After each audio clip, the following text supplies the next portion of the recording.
Hai guys, welcome back to podcast ASE, di mana podcast ini merupakan salah satu program kerja dari HMPS Pendidikan IPA ASE Universitas Jember. Kita kali ini bakal membahas suatu topik yang menarik banget dan juga pastinya informatif dan juga bermanfaat bagi teman-teman semuanya. Oke, di sini juga udah ada pembicara kita, udah ada bintang tamu kita. Jadi mungkin aku bakal sapa dulu nih. Halo Kak Nas. Halo Gloria.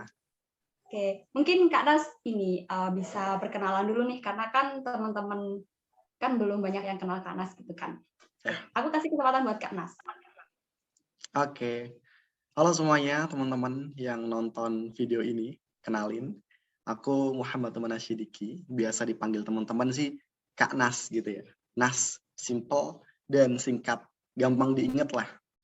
Aku dari Pendidikan IPA Angkatan 2019 dan kemarin sempat menjabat jadi Ketua Umum Himpunan. Mungkin sebagian besar teman-teman juga ada yang sudah tahu. Dan kalau yang belum tahu, ini dia mukaku. Oke Kak Nas, ini akhir-akhir ini sibuk ngapain Kak? Akhir-akhir ini sibuk ngurusin kampus mengajar ya. Terus juga aku sementara menjabat sebagai Ketua Umum UKM Kesenian dan sibuk dengan hal-hal produktif. Produktif banget ya, kayak kesannya sibuk banget ini Kak Nas. Karena kita mengatur jadwal untuk tag video ini tuh agak sulit guys. Jadi memang Kak Nas ini orangnya sibuk banget. Ya, Oke, kebetulan. jadi teman-teman, jadi Kak Nas ini adalah salah satu penerima beasiswa di Jarum. Nah, itu sebutannya BESFON ya Kak ya? BESFON Jarum. Yes, BESFON Jarum. Oke. Mungkin Kak Nas ini BESFON Jarum angkatan keberapa Kak? Angkatan 37. Jadi sudah 37 tahun BESFON ini mengadakan bakti pendidikan. Sejak 1984 sampai sekarang. Mungkin Kak Nas bisa ceritain nih, sebenarnya beasiswa Jarum itu apa sih gitu? Oh ya, jadi beasiswa Jarum ini merupakan beasiswa yang khusus ya buat kalian yang berada di semester 4. Jadi ini merupakan beasiswa yang punya kesempatan satu kali seumur hidup, kalau bisa dibilang begitu ya. Karena hanya ada di semester 4 saja. Ketika kalian semester 2, kalian nggak bisa ngambil.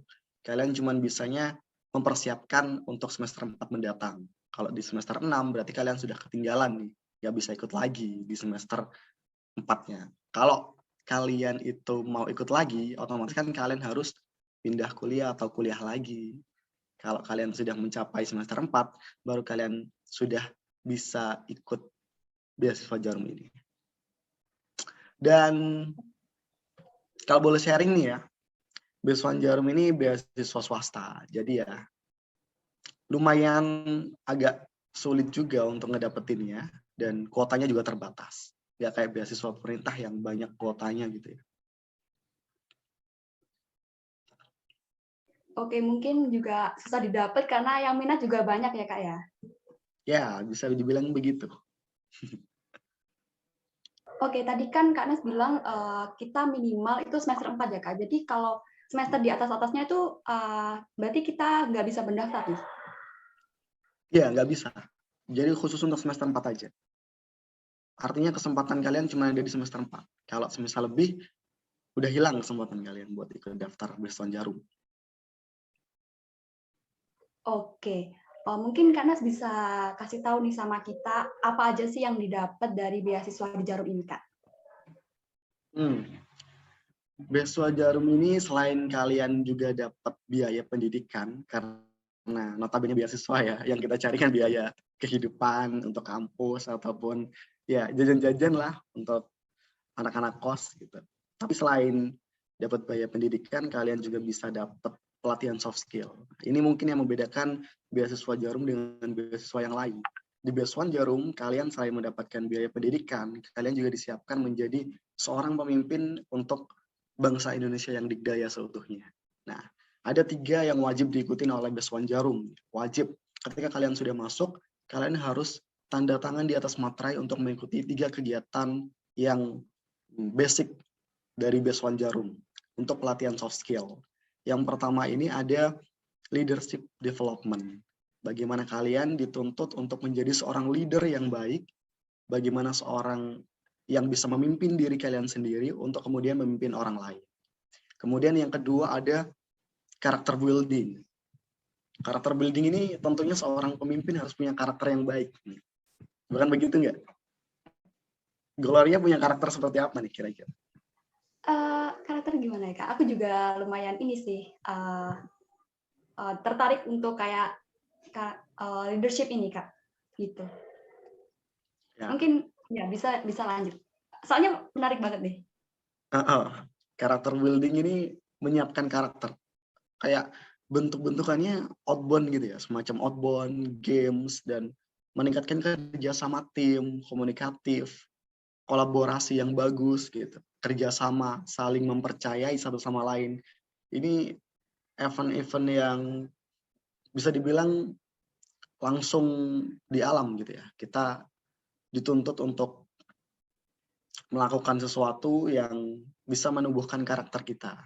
Biasanya di karakter building ini kita dibawa ke base camp tentara gitu, terus kita dilatih dengan tentara-tentara, dengan makan yang disiplin, dan ya kehidupan selayaknya seorang tentara gitu, untuk membentuk karakter yang kuat. Yang ketiga, selain ada leadership development, karakter building, kita juga dapat nation building. Kita tadi sudah dapat leadership nih. Terus yang kedua kita dapat karakter yang bagus untuk seorang pemimpin. Yang terakhir adalah rasa nasionalisme yang tinggi. Terutama rasa nasionalis ini cinta akan budaya, cinta akan bahasa, cinta akan perbedaan. Dan di nation building ini adalah acara puncak yang paling meriah menurutku, tapi belum aku dapetin karena aku masih di tahap 1, di tahap leadership development ya, masih jauh aku perjalananku. Sampai nantinya di nation building ini semuanya akan dikumpulkan dalam satu angkatan Base1 Jarum 37 untuk membuat sebuah parade. Ya, untuk yang offline dulu nih, buat sebuah parade yang menceritakan bagaimana rasa nasionalisme itu terbangun. Bisa dari seninya, atau bisa dari pengangkatan pahlawan-pahlawan bangsa, dan banyak hal deh. Ada sebuah cerita yang dipentaskan di situ. Jadi tidak lepas dari tarian, nyanyian, dan drama. Itu sih yang harus didapat wajib oleh seorang Base1 Jarum. Ada 3. Berarti ini menarik banget ya Kak beasiswanya, karena selain kita dapat biaya, kita juga dapat program supaya kita tuh membangun diri gitu ya Kak ya. Oke, aku mau tanya. Tadi kan dari ketiga program ini, itu kan kita kan masih dalam masa pandemi ya Kak. Nah itu dilakukan secara offline atau online? Untuk yang tahun kemarin, tahun 36 ya, angkatan 36, Base1 Jarum ini yang hanya 1 yang masih bisa diadain secara daring ya. Menurutku leadership development aku sudah merasakan itu dan dilaksanakan secara daring. Itu kesempatan yang benar-benar sayang banget untuk nggak aku rasain, karena seharusnya aku dibawa ke suatu tempat dengan orang-orang yang hebat, kemudian bisa sharing secara langsung ya, tapi di sini justru dilakukan secara online. Tapi tidak menutup kemungkinan acaranya bakal seru banget. Leadership development yang kemarin aku dapetin itu visual efeknya udah dapat, 3G-nya udah dapat, jadi bukan hanya sekedar Zoom, tapi kita seakan-akan dibawa langsung ke lokasi itu. Iya, benar-benar dibawa langsung gitu. Jadi yang materi yang disampaikan pasti selalu bisa aku tangkap dengan bagus dan dengan baik gitu. Tapi ada satu yang kurasa kurang, relasi antar teman. Dan ya, kedekatan satu sama lain itu kurang dibangun karena online. Iya, apalagi online ya Kak, jadi kita nggak bisa kayak komunikasi langsung sama mereka ya. Iya, benar. Berarti Kak Nasi, ya gimana Kak? Ya, ada mungkin karakter building karena membentuk sebuah karakter itu nggak bisa secara online ya, harus secara langsung. Jadi mungkin itu bisa jadi event offline gitu. Mungkin ya depending atau gimana, yang penting itu terlaksana secara offline. Oke, berarti Kak Anas ini masih di leadership ya Kak ya? Ya, Belum masih di sampai leadership. ke character building. Oke. Mungkin kan tadi Kak Nas tadi sedikit spill nih masalah kegiatan meskipun online tuh tapi kita tetap dibangun masalah leadership-nya. Nah, ada pengalaman menarik nggak sih Kak dari kegiatan yang sudah Kak Nas ikutin dari Base One Jarum ini? Ya, tentunya banyak banget kegiatan yang menarik ya. Selama aku ikut Zoom, itu salah satu Zoom yang menurutku sangat interaktif dengan pemateri langsung. Karena segi visual mungkin bisa dibilang kita seakan-akan ada di posisi itu langsung meskipun kita di depan kamera. Materinya juga sangat luar biasa. Kemarin ada 3 pemateri di sesi leadership development ini.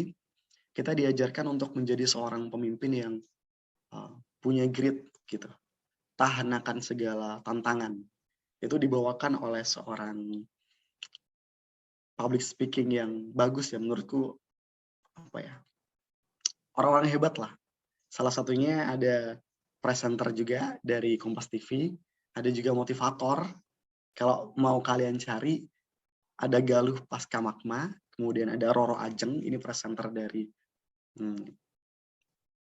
stasiun televisi gitu ya, sama ada James Gui, motivator yang sudah lama dan sudah go internasional. Salah satu materi yang aku dapat, menjadi seorang pemimpin harus punya grit, kemudian kita harus tahu tipe kepribadian seseorang untuk memimpin seseorang, dan bagaimana cara membranding diri agar kita diterima oleh masyarakat dan pemikiran kita dapat diterima juga. Oke, berarti dari materi yang kakak dapat dari leadership ini, kakak ngerasain nggak sih soft skill yang udah diajarkan itu bisa diterapkan dalam kehidupan sehari gitu kak? Apa yang Mas benar-benar rasain gitu perubahannya? Bener-bener bisa aku rasain ya selama aku menjadi seorang leader gitu. Karena dari dulu aku juga sering berkecimpung dalam organisasi dan juga sering ditanggung jawab sebagai seorang leader. Dengan materi-materi yang dibawakan oleh pemateri di Base One Jarum ini, terutama di leadership development, banyak sekali yang bisa aku ambil untuk kemudian aku terapkan di kepengurusanku. Salah satunya adalah mengidentifikasi tipe kepribadian seseorang. Bagaimana seseorang itu bisa bekerja sama dengan kita meskipun dengan latar belakang yang berbeda. Contoh, ketika aku di sini adalah tipe inspire, tipe orang-orang yang terlalu optimis, ya suka telat karena banyak jalin relasi sana sini gitu ya, banyak ngobrol, banyak bercanda. Kalau enggak, skuy ngopi kuy gitu, ayo ngerjain tugas ini, itu aku nggak bakal gerak gitu. Kalau diajak yang formal-formal jarang banget bisa gerak ya. Terus ada juga orang yang tipe kepribadiannya itu nggak mau terlalu banyak planning, maunya langsung ke tujuan. Ayo dah ngerjain ini, kerjain dulu nanti evaluasinya belakangan gitu. Atau kerjain dulu aja, planningnya belakangan gitu. Ada tipe-tipe orang yang seperti itu yang nantinya bisa kita ajak gitu. Kita ajak dengan kedekatan yang sesuai dengan tipe mereka. Contoh kalau tipe orang yang selalu ada tujuan gitu ya, selalu mengesampingkan planning, itu bisa kita ajak dengan cara memberikan dia tantangan. Kalau orang yang seperti aku gini, orang yang inspire itu bisa diajak dengan ngopi-ngopi tipis dan sini-sini asik nih gitu. Ya, seperti semacam itu yang bisa aku terapin di keorganisasianku. Oke kak, berarti kakak belum sama sekali ya dapat yang character building sama yang apa tadi satunya kak? Nation building. Nah, nasional itu belum dapat sama sekali ya berarti. Ya, belum dapat, belum merasakan. Padahal aku pengen banget dengar cerita gitu karena aku menarik banget pas waktu di nasional ini kak. Karena kan aku pernah ini ya cari-cari info gitu. Nah itu kan satu angkatan base one jadikan satu dalam satu ruangan gitu kan kak. Jadi kan kayak asik gitu kita bisa ketemu teman-teman sama-sama penerima base one kayak gitu kan. Ya. Oke. Memang seru banget sih, itu yang aku tunggu-tunggu. Itu ya, semoga aja bisa offline ya. Gitu ya. Benar. Kalau online itu kayak feel-nya juga masih kurang gitu. Oke. Nah. Mungkin Kak Anas bisa jelasin tahap-tahap kualifikasinya dulu Kak Anas tuh kayak apa gitu. Oh ya, Tahap kualifikasi untuk ikut Jarum Beasiswa Plus ini ada 3. Yang pertama adalah tahap administrasi. Terus yang kedua, ketika kalian sudah lolos tahap administrasi, ada tahap tes tulis. Nah, setelah kalian lolos tahap tes tulis, kalian akan dibawa untuk ke tahap wawancara. Wawancara ini akan diwawancarai oleh seorang psikolog dari tim Jarum Beasiswa Plus dan akan mengulas banyak tentang kehidupan kalian dan masa depan kalian. Nah, setelah kalian lolos tes wawancara, kalian akan dapat pengumuman melalui email Beasiswa Jarum untuk pengumuman apakah diterima atau tidak menjadi Beasiswa Jarum angkatan 38 untuk yang saat ini. Ada 3 tahapan. Oke, mungkin Kak Nas dulu pas waktu mau daftar tuh kayak ada kesulitan nggak sih gitu. Waktu daftar kan kita kan kadang-kadang kayak, aduh aku takut nggak keterima gitu loh. Karena aku sendiri kadang-kadang kayak gitu kayak. Iya, benar. Banyak sekali tantangan dan yang membuat aku itu ngedown gitu ya untuk ikut Beasiswa Jarum. Tapi dari awal aku memang scholarship hunter ya, bisa dibilang bukan hanya Jarum Beasiswa Plus yang aku daftar, tapi banyak beasiswa-beasiswa lain yang sebelumnya aku udah daftar gitu. Ada beasiswa unggulan, terus ada juga beasiswa education, ada beasiswa waktu itu arah pemuda, ada juga beasiswa yang aku dapat dari Instagram tuh semuanya aku hampir sedikit banyak aku ikuti, tapi belum berkesempatan juga. Dan ketika aku daftar Beasiswa Jarum, aku benar-benar sudah terbiasa ya untuk ditolak, dan akhirnya aku ingin berusaha gitu, berusaha semaksimal yang aku bisa. Mulai dari pengumpulan berkas, waktu itu aku pengumpulan berkas H-3 mungkin, H-3 sampai aku tuh khawatir kalau berkasku ini tidak bisa nyampe ke Surabaya, karena waktu itu hard file-nya harus dikumpulkan lewat pos ke Surabaya. Banyak agenda, banyak kegiatan itu yang menjadikan aku juga agak minder gitu ya, apakah aku bisa gitu jalanin beberapa tahapan ini. Dan dengan rasa ingin tahu yang tinggi, tekad, dan juga motivasi dari orang-orang di sekitarku, itu yang jadiin aku semangat lagi buat daftar Beasiswa Jarum dan melewati tahapan-tahapan itu. Ada ketika aku di tahap tes tulis, aku nggak tahu mau belajar apa ini ya.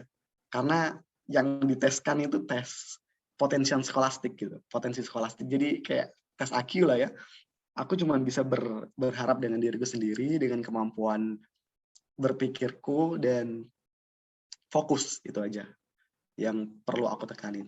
Kalau di tes tulis, kalian harus fokus, harus nyaman, dan percaya dengan diri kalian sendiri untuk bisa menyelesaikan itu. Ya, sebenarnya banyak halangan-halangan dan rintangan yang aku hadapi ya. Cuman ya semuanya bisa terlewati lah dengan baik. Oke, yang penting ini kita harus percaya ya Kak ya. Ya Iya, nggak boleh takut, benar. yang penting coba dulu gitu kan. Coba Oke. dulu, benar. Ya, coba dulu yang penting kan gitu. Oke. Karena ada ini nggak sih tips and trick gitu supaya apa? Kan biasanya gitu kan kita kan nunggunya Iya, tips iya. and trick gitu. Pada saat ini masih ada di tahap administratif ya. Berkas-berkas disiapkan dengan baik dan maksimal. Aku dulu tips dan triknya untuk berkas-berkas ini, jangan tergesa-gesa untuk mengumpulkan berkas-berkas administrasi. Jadi contoh sertifikat, kita butuh sertifikat nih, kumpulin dulu sertifikat yang dulu-dulu sampai sekarang yang kalian punya. Entah sertifikat workshop, seminar, kepanitiaan, ataupun prestasi justru ya. Itu kalian kumpulkan aja. Sedikit banyak itu bisa menambah poin kalian untuk menjadi seorang beasiswan gitu. Jadi aku dulu tuh tak cari ya, meskipun aku malas, dulu punya banyak sertifikat tapi lupa nih aku naruhnya di mana gitu. Nemunya di mana ya dulu ya? Aku cari di Google Drive, aku cari di file laptopku, sampai semua akhirnya aku cantumin jadi satu. Dan lumayan banyak sertifikat waktu itu yang aku kumpulin, entah sertifikat apapun, yang penting aku nyetorin gitu aja ya. Terus SK organisasi juga. Aku ikut organisasi apa aja sih? Aku gali deh. Jadi berkas-berkas yang mendukung kayak gitu tuh aku gali semuanya. semaksimal mungkin yang aku dapetin, oh ini loh sertifikat yang aku dapet selama beberapa tahun belakangan gitu. Dan juga waktunya masih panjang waktu itu, karena April, sekarang kan bulan April ya, April sampai Mei itu masih ada 1 bulan, aku sering ikut seminar, sering ikut pelatihan untuk dapetin sertifikat itu, yang aku gunain untuk daftar Basecamp Jarum. Selain itu, aku juga mempersiapkan jawaban-jawaban yang ada di CV aku dan juga ada di form pendaftaran aku. Itu aku siapin dengan kalimatnya yang bagus, singkat, padat, dan jelas. Itu sih. Jangan tergesa-gesa untuk upload dan dipersiapkan dengan baik. Oke. Yang penting butuh persiapan, percaya diri, dan jangan tergesa-gesa. Oke. Benar. Eits, obrolan kita nggak cukup di sini aja ya. Untuk episode podcast selanjutnya, kita bakal tetap ngobrol-ngobrol dengan Kak Nas. Dan pastinya obrolan kita nggak kalah seru dari episode podcast kali ini. So ya, untuk kalian tetap stay tune terus di episode podcast selanjutnya. Bye-bye!